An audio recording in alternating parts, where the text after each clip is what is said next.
Welcome to the next episode of the Voron 2 series. Today we're going to start building the Doom frame and also work on the carrot warehouses, the filament buffer slash spool holders for the Enraged Rabbit project. But before we get to that, I want to show you the progress I made on the CAD. So if you remember in the last episode, I showed you a 2-layer top chamber design for the Doom cube, which had the Nevermore filter, and then on the top there was the electronics. And the Enraged Rabbit project carrot feeder wasn't in it, and at the time I was thinking of mounting an extrusion on the top of the legs and mounting this on top of that, which probably would have been ugly, but yeah, still the design wasn't finalized for a reason there. So I moved the Nevermore filter to the side. That let me put the Enraged Rabbit project's carrot feeder, the main MMU unit, the 9-channel version of that even, on here. There is enough space here throughout the Bowden Tube, I hope. And yeah, that is a bit taller than the Nevermore filter, which means the panel here had to go.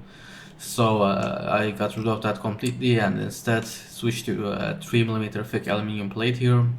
It will be on these 3D printed stands on 3 corners, here, and here, though this one will change a bit. It's not going to be the exact same stand, and I'll show you why in a sec. And the electronics will be on that 3mm thick aluminum plate. And for now, the plan for the electronics is kind of the same. The PCB I designed, a Raspberry Pi, a Big 3 Tech E3 Mini, and a Duet Wi-Fi, or a Duet Wi-Fi clone to be more specific. But I haven't ordered this yet, and the reason is I might get a review sample of upcoming board, so yeah, I'm not 100% sure at that point, so I'm not mentioning which one it is, but if I'm getting that, I might as well use that instead of the Duet Wi-Fi, so that's why I haven't ordered it yet, but we'll see in the future, and stay tuned for that. And very quickly, I said I couldn't use the leg on this corner, and that's because of the Z drive, so you can see that it interferes with that, but what I can do is just use the stock leg plate from the stock Voron 2.4 and just create a standoff from that to the aluminum sheet, and that'll do. And lastly, you'll notice that the skirt panels, I separated them into 4 pieces like this. They are normally 3 pieces, and there's also no top and bottom obviously, but that's because of the taller top chamber. But the reason I went with 4 pieces here is because I want to print everything on my Voron 0, and I can't fit anything larger than 120mm there, so yeah, this was the only option. So I'm trying to make sure everything fits on that bed, and that's the plan, but yeah, maybe something won't, I don't know at this point. I just don't want to order from another 3D printing company after my bad experience with the one I ordered parts from. But yeah, we'll see obviously. Now that I talked about this, as I said, I'm not going to work on this in this episode. I'm still working on the CAD. This isn't finalized. But today we're going to work on the, as I said, the frame and the Enraged Rabbit project carrot warehouses. Extrusions are now here, so you can see them. They're now painted. As I was considering, I got these painted properly-ish. I mean, not the greatest paint job, but still looks much better than it would if I spray painted these, so I'm pretty happy with these. All of the extrusions are now here. I'm just showing you one, but yeah, as I said, all of them are here, and we can start working on the things that need the extrusions. And speaking of things that need the extrusions, here is the first thing that I did, and that is the mount for the Enraged Rabbit project's carrot warehouses, the mounting of those. So yeah, you can see the 1.2 meter long extrusions there, 2020s, and on top of them I mounted 9 carrot warehouses. And what's left to do is, now that's going to go on the wall, so I just have to drill some holes and mount them there. Mounted it on the wall, and yeah, you can see that it looks pretty good in my opinion. It's kind of wobbly. I probably should have designed a middle mount or something, but it should work. When I first built my Voron 2, I didn't do any of the RTV stuff that's talked about on the Discord nowadays. It wasn't even talked about at that time, at least I didn't see anything. But just as a safety measure, it's recommended that you seal the edges of your heater pad between the heat pad and the heat bed. It's recommended you seal that with RTV. Now I happen to have some pretty crappy red RTV, and that's basically perfect for this job because the crappiness is from its heat resistance, not from anything else, so it will do the job perfectly well here. And I emptied the whole tube because I wanted to get rid of it because it's crappy RTV. So I emptied the whole tube, and yeah, you can see my masterpiece here. It looks glorious. It's definitely art and nothing else. It's not a terrible application of RTV, don't worry about it. I zombified my Voron 0 to print as much of the parts as I can on this tiny heat bed, and yeah, I had a ton of problems with this because of its zombie state most likely, but right now anyway it is printing, and the printed parts do look good for the most part, so no problem with that actually. So yeah, finally it's working. It's not the greatest print quality still because of its zombie state again. So I assembled two of the corners, but this is how it looks. So yeah, in my opinion, I think it looks pretty good. Now there's a little problem of alignment here. I'll try to look into this. It might be the thickness of the paint. If so, there's probably not much I can do, but I'll look into that. But yeah, it's still not that visible, and if you ignore that or look at it from a distance, like imagine this is the front of it, I think this looks pretty good, so I'm pretty happy with this. And by the way, this piece doesn't attach with just M6 screws like this. There's a corner piece and, you know, a few more pieces on top even, so this is just for testing there. But remember I said I was printing the Voron 0 parts on the... Remember I said I was printing the Voron 2 parts on the Voron 0? Well, yeah. There's still some problems with that. As I said, that's a zombie right now, but I'll look into that. This is what I'm doing to attach the extrusions together. So basically 6mm long M4 screw and a T-nut. And the reason I'm using M4 is because I don't have M5 screws at that length, and anything longer doesn't really work. So yeah, that's about it really. And it should work. This is not really structural, so it doesn't really matter. I finished all 4 of the corners, and as I said, I think they look pretty nice. And I also did the door frame. Now there is a clearance problem here, and this is the correct size, a few millimeters short to allow even for the hinge to work. So I'm guessing this is because of the paint again.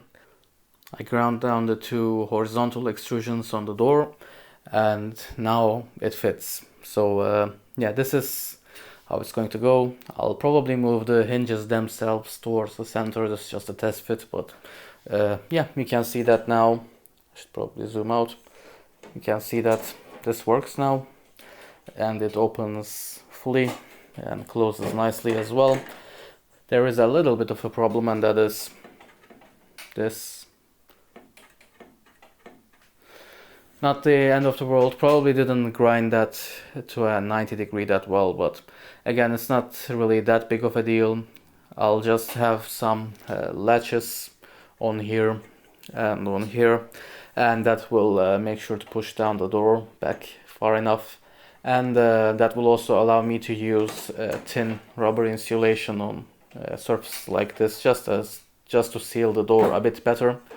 And yeah, that will be a nice bonus, I think, so it's not a problem there. And as I said, the door itself works, so yeah, that's now done.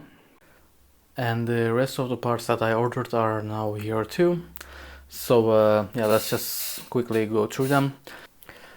So I'll start with the Nevermore. These are the HEPA filters for the Nevermore. You use basically 4 of these on after the activated charcoal, active carbon, whatever it is, you know what I mean. You use 4 of these after that for filtration. And this is the pre-filter. I'm not actually sure if I'm actually going to use this or not, but yeah, I decided to order it anyway. And moving on, again for the Nevermore, we have this MSI GPU fan. There was a MSI sticker here, I removed it. but this is the main fan of the unit, and it also uses two 5015 fans, so here they are. I have even more of them in my box of fans up there.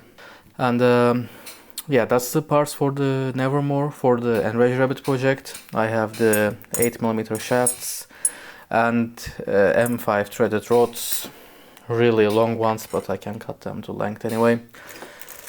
A whole bunch of BMG Bowden collets. There were even more. I used about half of them on the carrot warehouses, stuff I mounted on the wall. And these E3D style clips, which are normally for the integrated collet on the E3D hot hands, but in this case I'm pretty sure the BOM specs it for these, so I used it for these and they work. And a bunch of bearings, forgot their size, but again for the Enraged Rabbit project. And the Ecos linear bearings for the 8mm rods, got 2 of them. And got 10 of these BMG gears. I got these from 2 Trees because it was much cheaper than the Triangle Lab price. I don't expect the same quality, but you know, with this thing it doesn't really matter. For the hot hand for the extruder I am using 8mm ones for the Galileo from Triangle Lab, so they're not still genuine BMG, but they're still pretty good. These I have no idea, that's why I ordered 10, I needed 9 just in case one of them was bad. And yeah, I'm going to use these with the Enraged Rabbit project carrot feeder because the rest of the stuff is pretty expensive. And for the Enraged Rabbit project I also have this clear Bowden tubing. I think this is FEP. I didn't get this for any performance reasons or anything like that. There's no technical reason to get this. I only got this because, well, it's clear, so I think it will look cool. This is the Bowden tube that will run between the spool holder / filament buffers to the Enraged Rabbit project carrot feeder itself. And I chose this because it's clear, so I think it will look cool, and really that's about it. And I didn't even know this type of Bowden tube existed, so yeah, I don't know if you're aware, but yeah, I think this looks pretty cool and feels smooth enough, so it will probably work as well. And I got 3D printed parts from the 3D printer company, except the MJF parts. They still haven't shipped it yet because, well, I'm not even going to repeat their excuse. It really is an excuse, but this is one of the parts they shipped and the quality is terrible. They used to print better, so don't know what happened, but there it is. And all the gray parts here I printed on the Voron 0. And if you remember, there was an error with the Voron 0. That was a hot hand problem. I swapped the Dragon from the V2, so it's a V1 Dragon with a high flow heat break. I'll use that for now to print the rest of the parts. That Dragon will go back to the V2 once I'm done. And I ordered another Dragon for the V0 that I'm going to use with the V0 from now on once I get that. But yeah, for now I'm going to use that Dragon here. And I'll start printing after I do the calibration. So that's going to be it for this video, so I hope you enjoyed it. I plan to upload this video on Friday, but I couldn't finish shooting it and editing it on time, so this is going to be uploaded on Monday. So this is the first Voron video I upload on Monday, but usually I try to upload them on Friday, so yeah, just an FYI. But that's the reason behind this one. Now before I end, I want to talk about audio. I got a new lavalier mic, the Shure MVL lav mic. That's the 4th mic I tested for recording in the workshop, if you include the phone microphone. And so far, this is the microphone that works the best, but when editing this video I noticed some inconsistencies with the recording, so I'll try to figure out a good way of making sure that it's the same distance from my mouth. I think that's the problem with that. But overall, I think the audio quality, at least for the clips that are recorded well, audio quality is better. And the biggest advantage is it doesn't pick up any of the noises from me handling stuff like aluminum extrusions clanging together, anti-static backs making noise, and stuff like that. And in the last recording in this video, my cat was meowing constantly, yet it didn't really pick up much of it, so that's another good sign. but yeah, I still pet him, as you just saw.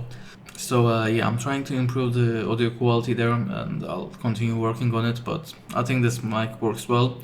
And eventually, once I'm fully confident with my audio recording there, I'm going to make a video comparing all the mics I tried and why I chose this one. But I want to make sure I can record consistently before that, but still stay tuned for that video if you're interested in that. But that's it for this video, so I hope you enjoyed it. If you did, please leave me a like down below, and thanks for watching.